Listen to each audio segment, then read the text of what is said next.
नमस्कार दोस्तों, चलिए जानते हैं राजस्थान की फटाफट 25 बड़ी खबरों को सिर्फ 10 मिनट में। लेकिन उससे पहले आप यह वीडियो किस जगह से देख रहे हैं हमें कमेंट में जरूर बताएं। राजस्थान के इस जिले में बदल गया स्कूल का समय, कलेक्टर ने जारी किए आदेश। दोस्तों, राजधानी जयपुर में भी गर्मी को देखते हुए जिला कलेक्टर ने 8वीं तक की कक्षाओं का समय बदल दिया। लेकिन निजी स्कूलों ने कलेक्टर के आदेशों की पालना नहीं की है। मंगलवार को शहर के कई स्कूलों ने पुराने समय पर ही बच्चों की छुट्टी की। कलेक्टर ने एक दिन पहले स्कूलों का समय बदलकर सुबह 11:30 बजे से 11:30 बजे तक कर दिया था। स्कूलों की छुट्टी दोपहर 1 बजे बाद की गई। इस मामले में जयपुर संयुक्त अभिभावक संघ ने विरोध दर्ज करवाया है। राजस्थान में मौसम विभाग का नया अलर्ट, लू और गर्मी का डबल अटैक। दोस्तों, मौसम विभाग के अनुसार अगले 5 दिनों तक प्रदेश में मौसम शुष्क बना रहेगा। हालांकि अगले 2 दिनों तक हीट वेव से कुछ राहत मिलने की संभावना है। तापमान में वृद्धि दर्ज की जाएगी और अधिकतर स्थानों पर अधिकतम तापमान 42 डिग्री सेल्सियस से नीचे रहने की संभावना है। पिछले 24 घंटों में राज्य में सर्वाधिक अधिकतम तापमान कोटा में 42.3 डिग्री सेल्सियस दर्ज किया गया। राजस्थान में 800 अंग्रेजी मीडियम स्कूल होंगे हिंदी मीडियम। दोस्तों, राजस्थान में आखिरकार महात्मा गांधी अंग्रेजी मीडियम स्कूल का हिंदी मीडियम में रूपांतरण शुरू हो गया है। इस मामले में बुधवार को राज्य सरकार की कैबिनेट उप समिति की बैठक में बड़ा निर्णय लिया गया, जिसमें प्रदेश के लगभग 800 अंग्रेजी माध्यम स्कूल जहां छात्र संख्या कम है उन्हें हिंदी माध्यम में परिवर्तित करने की योजना पर सहमति बनी है। राजस्थान में गर्मी के कारण आंगनबाड़ी केंद्रों का समय बदला। दोस्तों, राजस्थान में लगातार बढ़ती गर्मी और लू की स्थिति को देखते हुए राज्य सरकार ने विभिन्न जिलों में आंगनबाड़ी केंद्रों के संचालन समय में बदलाव किया है। यह निर्णय बच्चों और आंगनबाड़ी कार्यकर्ताओं की सुरक्षा को ध्यान में रखते हुए लिया गया है, क्योंकि तेज गर्मी बच्चों के स्वास्थ्य पर गंभीर असर डाल सकती है। राजस्थान के कई जिलों में तापमान 42 से 45 डिग्री सेल्सियस तक पहुँच गया है। गर्म हवाओं और हीट वेव की वजह से दोपहर के समय बाहर निकलना खतरनाक हो गया है, खासकर छोटे बच्चों के लिए। इसी कारण आंगनबाड़ी केंद्रों का समय बदला गया है। पीएम आवास योजना ग्रामीण की सर्वे डेट बढ़ी, अब 30 अप्रैल तक कर सकते हैं आवेदन। दोस्तों, प्रधानमंत्री आवास योजना ग्रामीण के लिए पात्र परिवारों का सर्वे जारी है। सर्वे के लिए 31 मार्च लास्ट डेट निर्धारित की गई थी, जिसे बढ़ाकर 30 अप्रैल कर दिया गया है। अब पात्र परिवारों की पहचान 30 अप्रैल तक की जा सकेगी। पंचायतों में पंचायत सचिव, रोजगार सहायक एवं आवास मित्र सहित अन्य कर्मियों के माध्यम से सर्वे का काम किया जा रहा है।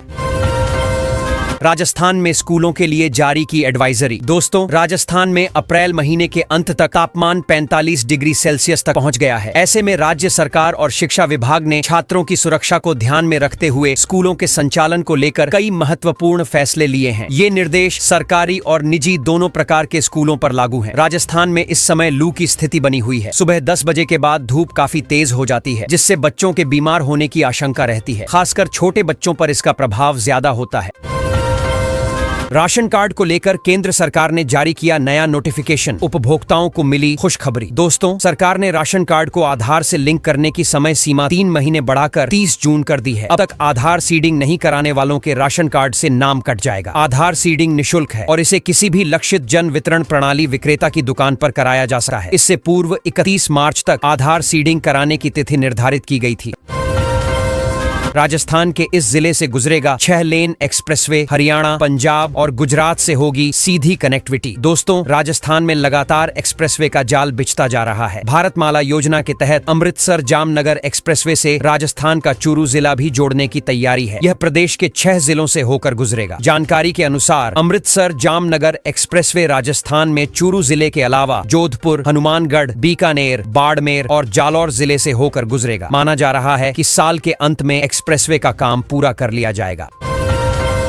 राजस्थान के जोधपुर में 25,300 लोगों ने छोड़ा राशन कार्ड। दोस्तों, राजस्थान के जोधपुर जिले में हाल ही में 25,300 लोगों ने अपने राशन कार्ड स्वेच्छा से सरेंडर कर दिए हैं। यह कदम राज्य सरकार द्वारा लागू की गई नई पात्रता और सत्यापन प्रक्रिया के तहत उठाया गया है, जिसका उद्देश्य यह सुनिश्चित करना है कि केवल वही लोग सार्वजनिक वितरण प्रणाली के लाभार्थी बने रहें जो वास्तव में इसके पात्र हैं। सरकार ने राशन कार्ड धारकों से अपील की है कि यदि वे अपात्रता मानदंडों को पूरा नहीं करते हैं, जैसे कि आय सीमा से अधिक होना, सरकारी नौकरी में होना या अन्य सरकारी योजनाओं का लाभ लेना, तो वे अपने राशन कार्ड स्वेच्छा से सरेंडर करें।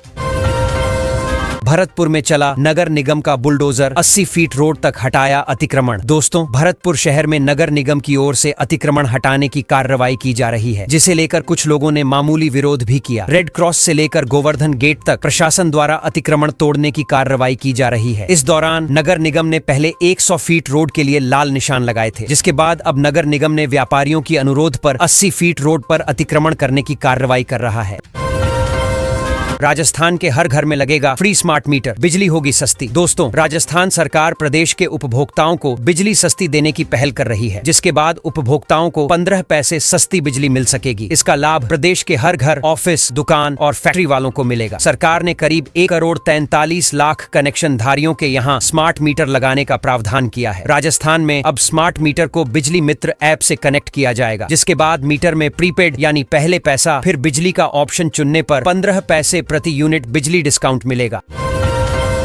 राजस्थान के गांवों में बनेंगे 450 से अधिक पुल, ग्रामीण कनेक्टिविटी को मिलेगी नई रफ्तार। दोस्तों, राजस्थान की भजनलाल शर्मा सरकार ने ग्रामीण विकास की दिशा में एक बड़ा और दूरदर्शी कदम उठाया है। राज्य सरकार ने घोषणा की है कि वह जुलाई 2025 तक राज्य के ग्रामीण क्षेत्रों में 450 से अधिक पुलों के निर्माण के लिए टेंडर जारी करेगी। इस योजना का उद्देश्य प्रदेश के सुदूरवर्ती गाँवों को बेहतर सड़क नेटवर्क से जोड़ना है, जिससे न केवल आम जनजीवन में सुधार आएगा बल्कि राज्य के आर्थिक विकास को भी नई दिशा मिलेगी।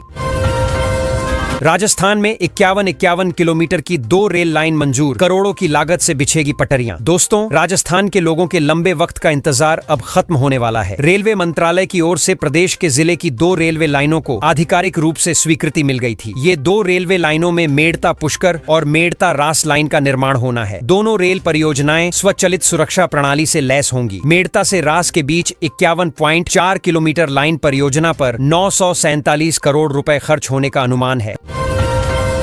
राजस्थान में खराब नल और जल की समस्या का मिनटों में होगा निपटारा, एक कॉल पर पहुंचेंगे कर्मी। दोस्तों, राजस्थान सरकार द्वारा शुरू की गई यह नई सेवा नागरिकों के लिए बहुत फायदेमंद साबित हो सकती है। इसके तहत अगर कहीं पर नल खराब है या जल आपूर्ति से संबंधित कोई समस्या है तो लोग सिर्फ एक कॉल करके शिकायत दर्ज करा सकते हैं और कुछ ही मिनटों में संबंधित विभाग के कर्मी मौके पर पहुंच जाएंगे। इससे न सिर्फ लोगों को समय पर जल सुविधा मिलेगी बल्कि सिस्टम में पारदर्शिता भी बढ़ेगी। बिजली उपभोक्ताओं के लिए बुरी खबर, राजस्थान में बढ़ेंगे बिजली के दाम। दोस्तों, राजस्थान के बिजली उपभोक्ताओं के लिए बुरी खबर है। आने वाले दिनों में उन्हें बिजली का अधिक बिल देना पड़ेगा, क्योंकि बढ़ी हुई लागत और घाटे का हवाला देते हुए बिजली कंपनियों ने राज्य विद्युत नियामक आयोग के पास टैरिफ दर बढ़ाने की याचिकाएं दायर की हैं। बिजली कंपनियों ने न्यूनतम बिजली खपत शुल्क को मौजूदा 4.75 रुपए प्रति यूनिट से बढ़ाकर 6 रुपए प्रति यूनिट करने का प्रस्ताव किया है। इससे सभी उपभोक्ता श्रेणियां प्रभावित होंगी। राजस्थान में अब स्कूल से गायब नहीं हो सकेंगे छात्र, ऐप से रोज लगेगी हाजिरी। दोस्तों, राजस्थान के सरकारी स्कूलों में छात्रों की उपस्थिति को लेकर लंबे समय से शिकायतें सामने आ रही थीं। इसे ध्यान में रखते हुए शिक्षा विभाग ने सभी स्कूलों में ऑनलाइन उपस्थिति अनिवार्य करने के आदेश जारी किए हैं। इस आदेश के बाद स्कूलों के टीचिंग स्टाफ को अपने मोबाइल पर यह ऐप अपलोड करने को कहा गया है, जिसमें उपस्थित छात्रों की ऑनलाइन उपस्थिति दर्ज की जाएगी। साथ ही अनुपस्थित छात्रों की भी पहचान की जाएगी।